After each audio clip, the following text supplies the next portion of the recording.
இங்க பாரு விக்ரம், ஃபர்ஸ்ட் என்ன பேச விடு என்று அவள் சொல்ல, ஆம் சரி பேபி, என்ன விஷயம் சொல்லு என்று கேட்டான். உன்னை பார்க்கறதுக்காக உன்னுடைய பழைய ஃப்ரெண்ட்ஸ் 2 பேரும் யாரோ ஃபாரின்ல இருந்து வந்திருக்கிறதா சொல்றாங்க. இப்போ நம்ம கம்பெனில தான் இருக்காங்க. அவங்க நம்ம கம்பெனிக்காக நிறைய அமௌண்ட் இன்வெஸ்ட் பண்ண தயாரா இருக்கிறதாவும் சொல்றாங்க என்று அவள் சொல்ல, எனது என்னுடைய பழைய ஃப்ரெண்ட்ஸா, அதுவும் ஃபாரின்ல இருந்து வந்திருக்காங்களா? எனக்கு ஒண்ணுமே புரியலையே என்று அவன் குழம்ப, ஆமா விக்ரம், ஒரு பையனும் ஒரு பொண்ணும் வந்திருக்காங்க என்று சொன்னாள் சுரபி. உடனே அதை கேட்டு விக்ரம் அங்கிருந்து கிளம்பி நேராக சுரபி ஆபீஸிற்கு சென்றான். வா விக்ரம், உன்னோட ஃப்ரெண்ட்ஸ் 2 பேரும் உள்ளதான் வெயிட் பண்ணிட்டு இருக்காங்க என்று சொல்ல, என்ன சொல்ற பேபி, என்னோட ஃப்ரெண்ட்ஸா, அதுவும் ஃபாரின்ல இருந்து வந்திருக்காங்களா? எனக்கு ஃபாரின்ல இருந்து ஃப்ரெண்ட்ஸே கிடையாதே. பேபி யார் என்னன்னு நல்லா விசாரிச்சியா என்று அவன் கேட்க, நான் கேட்ட விக்ரம், ஒரு பையனும் ஒரு பொண்ணும் வந்திருக்காங்க.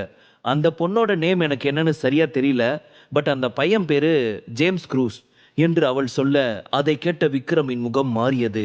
ஜேம்ஸ் க்ரூஸ் என்று தனக்கு தானே சொல்லிக் கொண்டவன் சுரபியிடம், பேபி நீ போய் உன்னோட வேலையை கண்டினியூ பண்ணு, நான் அவங்க 2 பேரையும் பார்த்துட்டு வந்துடுறேன் என்று சொல்லிவிட்டு அவன் அங்கிருந்து கிளம்பி போக, ஓ அப்போ உன்னோட ஃப்ரெண்ட்ஸ் வரவும் என்னைய கழட்டி விடுற?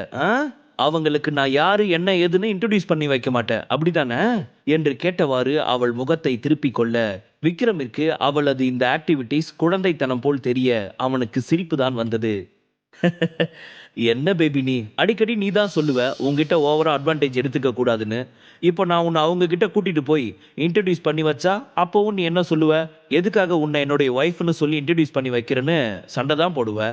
அது இதுன்னு தேவையில்லாம என்கிட்ட ஆர்கியூ பண்ணுவ. அந்த டைம்ல அவங்க முன்னாடி என்னோட பந்தா காமிச்சனா அவங்க என்னை பத்தி என்ன நினைப்பாங்க, நீயே சொல்லு பாப்போம் என்று அவள் வழியிலேயே அவளை கரெக்ட் செய்தான். அப்போ நீ என்ன உன்னோட ஒய்ஃப்னு இன்ட்ரடியூஸ் பண்ணி வைக்க மாட்டியா விக்ரம் என்று மனதிற்குள் நினைத்தவள் அதை அவளிடம் வெளியே கேட்க தயங்கினாள். எதற்காக தனக்கும் இப்படியெல்லாம் தோன்றுகிறது என்று அவளுக்கு குழப்பமாகத்தான் இருந்தது. உண்மையை சொல்லப்போனால் விக்ரமிடம் அடிக்கடி இந்த வார்த்தையை சொல்வது அவள்தான். அப்படி இருந்தும் எதற்காக இன்று அவனுடைய நண்பர்கள் முன் அவன் தன்னை அவனுடைய ஒய்ஃப் என்று இன்ட்ரடியூஸ் செய்ய வேண்டும் என்று ஏன் விரும்புகிறாள் என்று அவளுக்கே தெரியவில்லை. அதை பற்றி நினைத்தவள் எதுவும் பேசாது குழப்பமாக நின்றிருக்க, என்ன பேபி எதுவும் பேசாம அமைதியா இருக்க? சரி நீ போய் உன்னோட ஒர்க்கை கண்டினியூ பண்ணு, நான் போய் அவங்கள பார்த்துட்டு வரேன் என்று சொல்லி அங்கிருந்து அவன் மெதுவாக நடக்க ஆரம்பித்தான். உண்மையாகவே சுரபிக்கு விக்ரமை பற்றியும் அவனது ஃபேமிலி பேக்ரவுண்ட் பற்றியும் தெரிந்து கொள்ள ஆர்வமாக இருந்தது. அதனால்தான் அவளது ஃப்ரெண்ட்ஸ் வந்துள்ளார்கள் என்று அவளுக்கு தெரிந்ததுமே அவனை பற்றி அவர்கள் மூலம் நிறைய விஷயங்கள் தெரிந்து கொள்ளலாம் என ஆர்வமாக இருந்தாள். ஒரு முறை விக்ரம் தன்னை அவர்களிடம் இன்ட்ரடியூஸ் செய்த பின்பு இதை பற்றி பேசலாம் என்று நினைத்தவளுக்கு விக்ரம் அவளை அவர்களிடம் அழைத்து செல்லாமல் தான் மட்டும் போவேன் என்று சொன்னது மிகவும் ஏமாற்றமாக இருந்தது. அதன்பின் விக்ரம் அங்கிருந்து மெதுவாக நடக்க ஆரம்பிக்க சுய நினைவுக்கு வந்தவள் அவன் காதில் விழுமாறு, சரிடா நீ போ, நீ மட்டும் போய் உன்னோட ஃப்ரெண்ட்ஸை பார்த்துட்டு வா, உன் ஃப்ரெண்ட்ஸோட சேர்ந்து நல்லா ஜாலியா அரட்டை அடிச்சிட்டு வா, எனக்கு என்னப்பா நான் போறேன் என்று சொல்லி மூக்கை சுழித்து முகத்தை திருப்பிக் கொண்டு அங்கிருந்து டங் டங் என்று நடந்து கொண்டு போனாள்.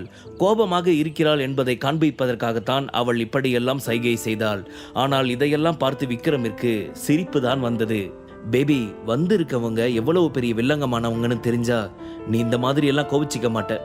ஆனாலும் உன்னோட இந்த ஆக்டிவிட்டிஸ் கியூட்டா தாண்டி இருக்கு பொண்டாட்டி. மனதிற்குள் நினைத்து சிரித்தவன் அவள் செல்லும் திசையை பார்த்தவாறு நின்று கொண்டிருந்தான். அவள் தன் கண்களில் இருந்து மறையும் வரை அங்கேயே நின்றவன் அதன் பின் வேகமாக அவர்கள் இருக்கும் இடத்தை நோக்கி சென்றான். அங்கே வெளியே கிட்டத்தட்ட 10-15 பாடிகார்ட்ஸ் கையில் கன்னுடனும் இரும்பு ராடாலான அடிதடி ஸ்டிக்குடனும் எறும்பு போல் சாறை சாறையாக வரிசையாக நின்று கொண்டிருந்தனர். அதை பார்த்தவன் தன் முகத்தில் எந்த ஒரு ரியாக்ஷனும் காட்டாது உள்ளே நுழைந்தான். அங்கே ஜேம்ஸ் க்ரூஸும் அவன் அருகில் ஷான்வியும் அமர்ந்திருந்தனர். நேராக அவர்கள் முன் சென்று அமர்ந்தான். தன் மனதிற்குள் நினைத்த ஆள்தான் இவன் எதற்காக இந்த ஷான்வியோடு வந்திருக்கிறான் என்று மனதிற்குள் நினைத்தவன், என்ன விஷயமா வந்திருக்கீங்க, எதுக்காக என்னோட ஃப்ரெண்டுன்னு சொன்னீங்க, நீங்க யாருன்னு எனக்கு தெரியாதே என்று கேட்க, நான் கல்யாணம் பண்ணிக்க போறேன்னு சொன்ன பொண்ணு பின்னாடி தான் நீ சுத்திக்கிட்டு இருக்க. அப்படி இருக்கப்போ நீயும் நானும் ஒரே விதத்துல சகலபாடியா இருக்க போறோம். ஸோ அதனால தான் உன்னை என்னோட ஃப்ரெண்டுன்னு சொன்னேன் என்று திமிராக சொன்னவன் விக்ரமை மேலிருந்து கீழ் வரை முறைத்து பார்த்துவிட்டு அவனிடம், உனக்கு எவ்வளவு தைரியம் இருந்துச்சுன்னா என்னுடைய சிஸ்டர் விஷாலினி வந்து பேசியும் நீ அவளுக்கு அடிபணிஞ்சு போகாம உன்னுடைய இஷ்டத்துக்கு சௌந்தர்யாவை விட்டு அவளை மிரட்ட வைப்ப என்று அவன் சொன்னான். ரைட்டு, நம்மளுடைய கெஸ்ஸிங் கரெக்டு தான். இவன் அந்த விஷாலினியோட கசின் நினைக்கிறான். யாருடா இவனுங்க? அவளை கல்யாணம் பண்ணிக்கணும்னா அவகிட்ட போய் பர்மிஷன் கேட்காம என்கிட்ட வந்து கேட்குறாங்க என்று மனதிற்குள் நினைத்தவன், டேய் உங்களுக்கெல்லாம் என்னதான்டா பிரச்சனை? அவளை கல்யாணம் பண்ணிக்கணும்னா அவகிட்ட போய் கேளுங்கடா, எதுக்காகடா என்ன வந்து தொல்லை பண்றீங்க? ஏன் அவகிட்ட போய் சொல்றதுக்கு கூச்சமா இருக்குதா? நான் வேணா ஹெல்ப் பண்ணட்டுமா என்று அவன் கிண்டலாக கேட்க, டேய் என்னடா ஓவரா பேசுற? ஒழுங்கா அவ சொன்ன மாதிரி நீ சௌந்தர்யாவை விட்டு போயிடு. பணத்துக்காக தான் அவ பின்னாடி சுத்திக்கிட்டு இருக்கல, அந்த பணம் எவ்வளவு தேவைன்னு சொல்லிடு, உனக்கு அந்த பணத்தை நானே தரேன். ஆனா நீ சௌந்தர்யாவை விட்டு போய் தான் ஆகணும். அப்படி இல்லையா உன்னோட ஒய்ஃப் சுரபிய நான் எடுத்துக்கிற மாதிரி இருக்கும். அவளும் ஆளு பார்க்க செம்ம அழகா தான் இருக்கா. உன் பொண்டாட்டி செம்ம பீஸ் என்று அவன் அசிங்கமாக பேச ஆரம்பித்தான். இங்க பாருடா எச்ச நாய, நீயும் நானும் பேசிட்டு இருந்தோம்னா நீ என்கிட்ட மட்டும் என்னை பத்தி மட்டும் பேசினா போதும். தேவையில்லாம என் பேபி பத்தி பேசுன உன் மூக்கு தான் உடையும். இதை நல்லா மனசுல வச்சுக்கிட்டு பேசுடா என்று சொன்னான். பாருடா, பொண்டாட்டிய பத்தி பேசுனதும் கோபம் வருதோ? ஏன் அவளோட காசுல இப்ப நீ வாழ்ந்துகிட்டு இருக்கிற, அதனால இந்த மாதிரி எல்லாம் அவ மேல பாசமா இருக்க மாதிரி ஓவரா சீன் போடுறியா? அந்த புருஷோத்தமன் ஃபேமிலியில் இருக்கிறதுலேயே மட்டமான லோக்கலான மருமகன் நீ தான். அது ரொம்ப நல்லாவே தெளிவா தெரியும்.